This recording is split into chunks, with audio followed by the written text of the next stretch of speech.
చాలా తొందరగానే అయిపోయింది. ఎఫర్ట్స్ నచ్చితే సబ్స్క్రైబ్ చేయండి అవయ్య. తర్వాత మనకి జీర్ణ వ్యవస్థ అండి. ఇందులోనే ఇంకొక టాపిక్ జీర్ణ వ్యవస్థ. జీర్ణ వ్యవస్థ వచ్చేసి మనకి జీర్ణ వ్యవస్థ అంటే ఏంటి అని అంటే మనం తీసుకునే పదార్థాలు ఎప్పుడూ సంక్లిష్ట కర్బన పదార్థాలుగా ఉంటాయి, అంటే కాంప్లెక్స్ ఫుడ్ మెటీరియల్స్గా ఉంటాయి.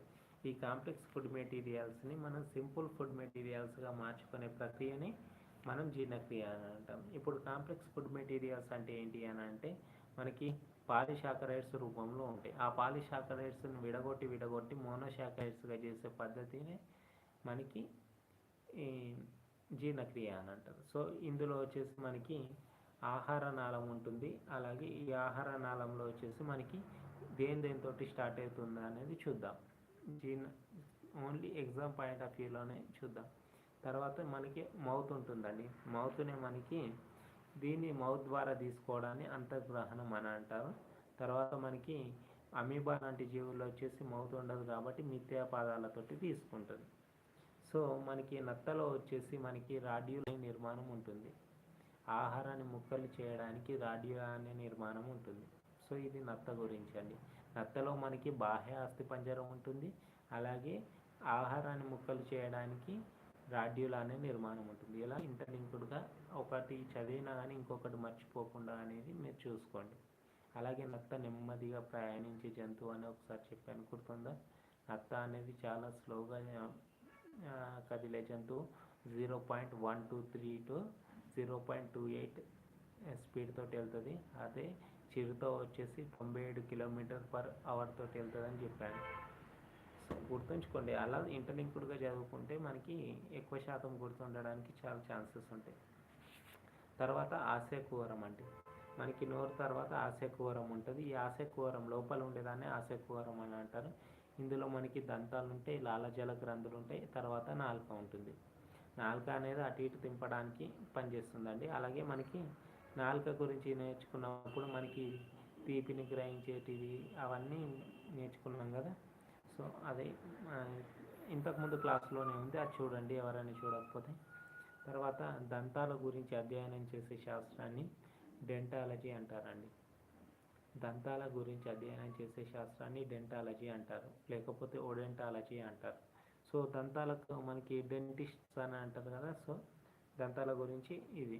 తర్వాత మనకి ఈ పళ్ళు ఉన్నాయి కదా, ఈ పళ్ళు అనేటివి ఎనామిల్ అనే పదార్థంతో ఏర్పడతాయి. ఈ దంతాలు అనేటివి ఎనామిల్ అనే పదార్థంతో ఏర్పడతాయి. చాలాసార్లు అడిగిన క్వశ్చన్, మన శరీరంలో అత్యంత దృఢమైనది ఏది అని అంటే ఎనామిల్ అండి. ఎనామిల్ అనేది చాలా దృఢమైనది. ఎనామిల్ అనేది చాలా దృఢమైనది. చాలాసార్లు అడిగిన క్వశ్చన్, మన శరీరంలో అత్యంత దృఢమైనది ఏది అని అంటే ఎనామిల్ అండి. గుర్తుంచుకోండి, ఎనామిల్.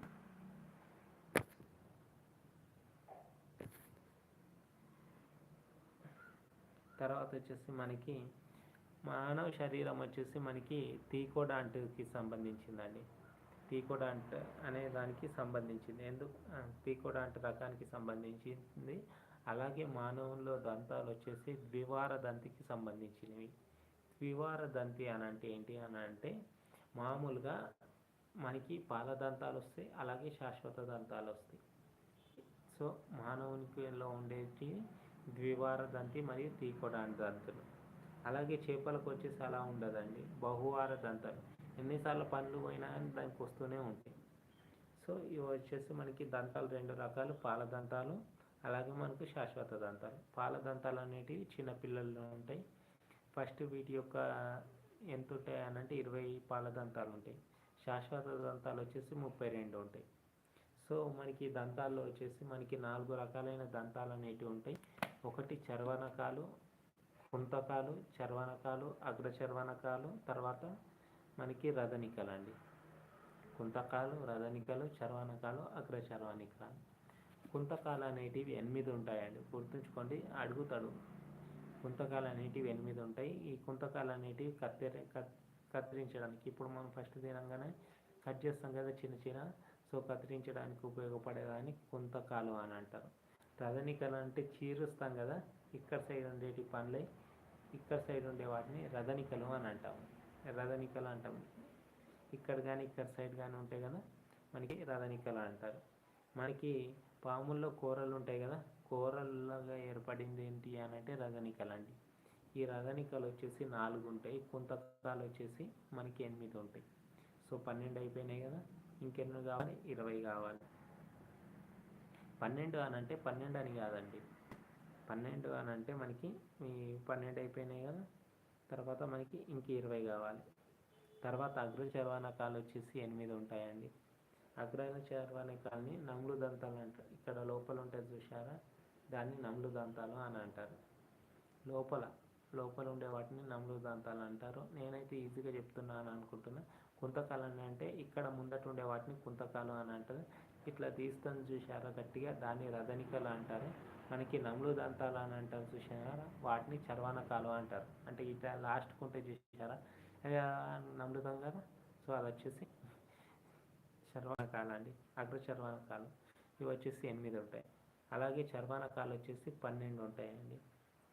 12 ఉంటాయి. ఇవి ఫస్ట్ మనకి మొత్తం ఇది మానవుని యొక్క దంత సూత్రం వచ్చేసి 2123 అండి.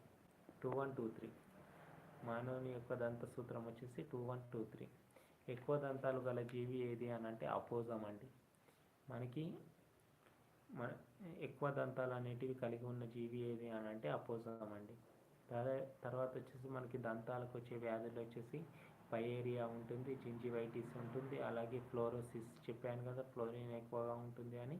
దీనివల్ల ఏమైపోతుందంటే దంతాల యొక్క రంగు అనేది పసుపు బంగారంలోకి మారిపోతుంది. అలాగే దంతక్షయం వచ్చేసి ఎనామిల్ పొర అనేది క్షీణిస్తుంది. సో మనం ఇంతకుముందే చెప్పుకున్నాం, చెవిలో వచ్చేసి మనకి చెవి దగ్గర లాలజల గ్రంథుల్ని పెరోటిడ్ గ్రంథులు అంటామని, అలాగే 2 దవడలు కలిసే చోట దగ్గర ఉండేదాన్ని అధోజంబిక గ్రంథులని, తర్వాత నాలుక కింద ఉండే లాలజల గ్రంథుల్ని అధోజీవిక గ్రంథులు అని అంటాము. ఇది వచ్చేసి మనకి ఓన్లీ ఎగ్జామ్ పాయింట్ ఆఫ్ వ్యూలోనే చూద్దాము. లాలజలంలో ఉండే ఎంజైమ్ వచ్చేసి టయాలిన్ లేదా ఎమైలేజ్ అండి. లాలజలంలో ఉండే ఎంజైమ్ వచ్చేసి టయాలిన్ లేదా ఎమైలేజ్. చాలాసార్లు అడిగిన క్వశ్చన్ రాసుకోండి, ఇంపార్టెంట్ పాయింట్స్ రాసుకోండి. టయాలిన్ అనేది మనకి లాలజలంలో ఉండేది.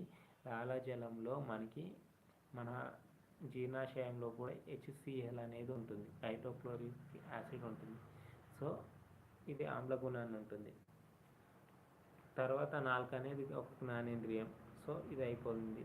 తర్వాత గ్రసని అండి. గ్రసని అంటే ఈ పార్ట్ని మనం గ్రసని అంటాము.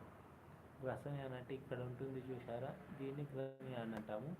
ఈ గ్రసని వచ్చేసి గౌద బిళ్ళలో అని అంటాం. దీనికి వచ్చే వ్యాధి వచ్చేసి మంప్స్ అండి. గౌద బిళ్ళలు అని అంటారు, దీనికి వచ్చేసి మంప్స్ అంటారు గ్రసని. తర్వాత మనకి ఆహార వాహిక అని ఉంటుంది. ఇది వచ్చేసి ఆహార వాహిక. ఈ ఆహార వాహికలో వచ్చేసి మనకి మెల్లమెల్ల ఇట్లా చలనాలు జరుగుతాయి ఆహారం వెళ్తున్నప్పుడు. ఇలా చలనాలు జరగడాన్ని పెరిస్టాలిక్ చలనాలు అని అంటారు. ఇలా చలనాలు జరుగుతాయి చూసారా, వీటిని పెరిస్టాలిక్ చలనాలు అని అంటాము. సో తర్వాత వచ్చేసి ఇవి నియంత్రితంగా ఉంటాయా? లేదండి, అనియంత్రితంగా ఉంటాయి. ఈ చలనాలు వచ్చేసి అనియంత్రితంగా ఉంటాయి. తర్వాత మనకి జీర్ణాశయం ఉంటుంది. జీర్ణాశయం గురించి అధ్యయనం చేసే శాస్త్రాన్ని వచ్చేసి గ్యాస్ట్రోఎంటెరాలజీ అని అంటారు. ఇప్పటి వరకు మనం చెప్పుకున్నది ఏంటి అని అంటే మృదులాస్థి గురించి అధ్యయనం చేసే శాస్త్రాన్ని కాండ్రాలజీ అని, ఎముకల గురించి అధ్యయనం చేసే శాస్త్రాన్ని ఆస్టియాలజీ అని, చెవి గురించి అధ్యయనం చేసే శాస్త్రాన్ని ఓటాలజీ అని, జీర్ణాశయం గురించి అధ్యయనం చేసే శాస్త్రాన్ని గ్యాస్ట్రోఎంటెరాలజీ అని, తర్వాత మనకి కీళ్ళ గురించి అధ్యయనం చేసే శాస్త్రాన్ని ఆర్థాలజీ అని, ఇలా రకరకాలుగా చెప్పుకుంటున్నాం, గుర్తుంచుకోండి. తర్వాత మనకి HCl అనేది లోపల ఉంటుంది, మన బాడీ లోపల HCl ఉంటుంది. సో తర్వాత వచ్చేసి మనకి ఎక్కువ అవసరం లేదు, ఏది ఇంపార్టెంట్ అదే చేసుకుందాము. మనకి జీర్ణాశయంలో ఆహారం అనేది పూర్తిగా జీర్ణం కాదు, సగంగా పాక్షికంగా జీర్ణమయ్యేదాన్ని మనం కైమ్ అనే అంటామండి. పాక్షికంగా జీర్ణమయ్యేదాన్ని మనం కైమ్ అనే అంటాము.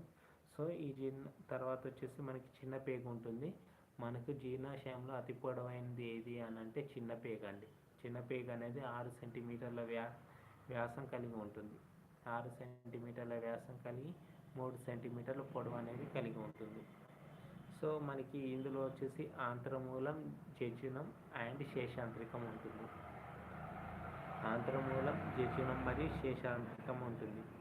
మనకి వచ్చేసి ఇందులో వచ్చేసి మనం ఓన్లీ అవసరమైనవి చదువుదాం. తర్వాత వచ్చేసి పెద్ద పేగు అండి. పెద్ద పేగు మనకి చిన్న పేగులు అయిపోయిన తర్వాత పెద్ద పేగు అనేది ఉంటుంది.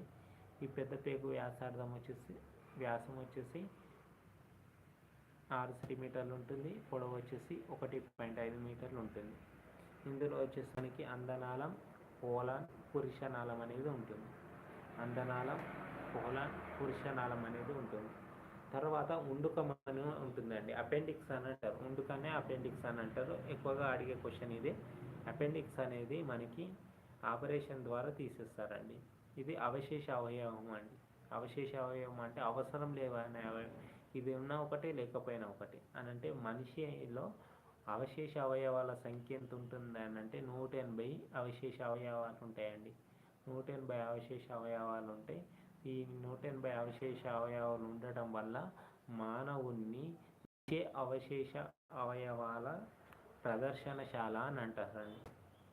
ఇది ఒకటి గుర్తుంచుకోండి. తర్వాత వచ్చేసి మనకి జీర్ణగ్రంథులు అండి. జీర్ణగ్రంథులు అంటే జీర్ణక్రియలో పాల్గొనే గ్రంథుల్ని మనకి జీర్ణగ్రంథులు అని అంటాము. జీర్ణక్రియలో మనకి పాల్గొనే గ్రంథులు ఏముంటాయని అంటే మనకి కాలేయం పాల్గొంటుంది, జఠర గ్రంథులు పాల్గొంటాయి, లాలజల గ్రంథులు పాల్గొంటాయి. తర్వాత మనకి క్లోమ గ్రంథులు అనేవి పాల్గొంటాయి. తర్వాత వచ్చేసి మనకి కాలేయం గురించి నేర్చుకుందాం. కాలేయం గురించి అధ్యయనం చేసే శాస్త్రాన్ని ఏమంటాము అని అంటే మనకు కాలేయం ఇక్కడ ఉంటుందండి. గుర్తుంచుకోండి, ఇక్కడ కాలేయం ఉంటుంది. ఇక్కడ మనకి ఉండేదాన్ని హెపటాలజీ అని అంటారు. కాలేయం గురించి అధ్యయనం చేసే శాస్త్రాన్ని హెపటాలజీ అంటారు. తర్వాత వచ్చేసి మనకి ఇది మానవ శరీరంలో అతిపెద్ద గ్రంథి ఏది అంటే కాలేయం అండి. మానవ శరీరంలో అతిపెద్ద గ్రంథి ఏది అని అంటే కాలేయం. దీని యొక్క బరువు వచ్చేసి 1.5 కిలోస్ ఉంటుందండి. 1.5 కిలోస్ ఉంటుంది. కాలేయంలో ఉండే కణాలను ఏమంటాము అని అంటే హెపటోసైట్స్ అంటాము. కాలేయంలో ఉండే కణాలను ఏమంటాము? హెపటోసైట్స్ అంటాము. తర్వాత మనకి కాలేయం యొక్క వీధి వచ్చేసి మనకి పైత్య రసాన్ని ఉత్పత్తి చేస్తుంది, ఆర్బీసీని ఉత్పత్తి చేస్తుంది, విచ్చిత్తి చేస్తుంది. తర్వాత కాలేయం యొక్క క్రియాత్మక నిర్మాణాత్మక ప్రమాణం, ఎగ్జామ్లో అడిగే క్వశ్చన్, కాలేయం యొక్క నిర్మాణాత్మక క్రియాత్మక ప్రమాణం వచ్చేసి లఘు లంబికలు అనేది కాలేయం యొక్క క్రియాత్మక నిర్మాణాత్మక ప్రమాణము. తర్వాత వచ్చేసి మనకి కాలేయానికి వచ్చే వ్యాధులు వచ్చేసి హెపటైటిస్ అండి. హెపటైటిస్ అని అంటే ఏంటి అని అంటే పైత్యరసం ప్రవహిస్తుంది కదా, ఈ పైత్యరసం ప్రవహిస్తున్నప్పుడు కొలెస్ట్రాల్ అనేది కూడా ఎక్కువైపోతుంది. ఇలా కొలెస్ట్రాల్ ఎక్కువైపోవడం వల్ల మనకి పసుపు రంగులోకి మూత్రము, కళ్ళు అనేటి, చర్మం అనేటి మారుతాయి. సో దీన్ని వచ్చేసి హెపటైటిస్ అని అంటాము. తర్వాత మనకి లివర్ సిరోసిస్ అనే వ్యాధి కూడా వస్తుంది. అత్యధికంగా ఆల్కహాల్ తీసుకోవడం వల్ల మనకి లివర్ సిరోసిస్ అనేది వస్తుందండి.